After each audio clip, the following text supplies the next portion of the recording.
Hi, I'm Mike And I'm Molly. with Virtuoso Builders here in San Antonio, Texas, and welcome to another edition of Remodel Remodel Your Your Thinking. Thinking.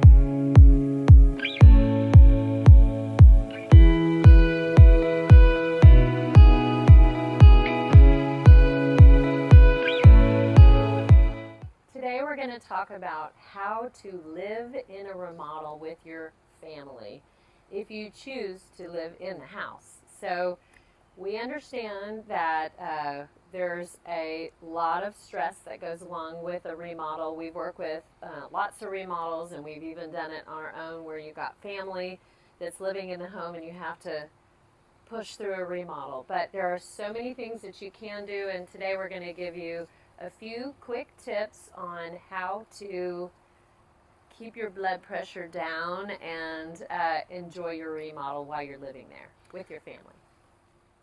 So, one thing we like to suggest if you've decided to live in the house during a remodel of the family is designate an off limits area.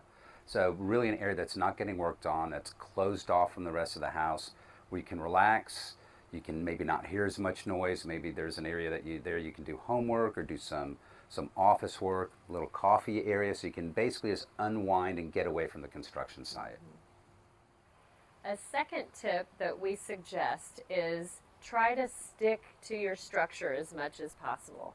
You know, that sounds really hard to do with a lot of things going on around you, but if you're a cook, try to have a makeshift kitchen in the house. You know, we cooked with a griddle, so it is possible. Have your coffee off in another spot. If you're a morning Joe drinker, just try to keep as much as possible to the structure as you can, and it'll keep some normalcy to the project. Another tip is to try to keep the long-term plan or goal in mind. The project will end. It may not seem like it when you're living in the house. Yeah, all right, but it'll end. it will end.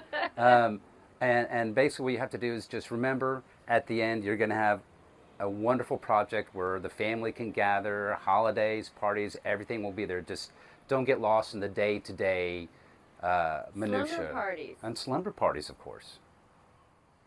Lastly, make sure to celebrate the milestones. So the drywall went up or the appliances came in. These are big, big things to celebrate. So go out and get your favorite meal at your favorite restaurant. Let the kids choose where the family wants to go. And celebrate those moments because, like Mike said, it will end. You will have a beautiful house and you'll get everything back. So celebrate. Celebrate. Thanks for watching.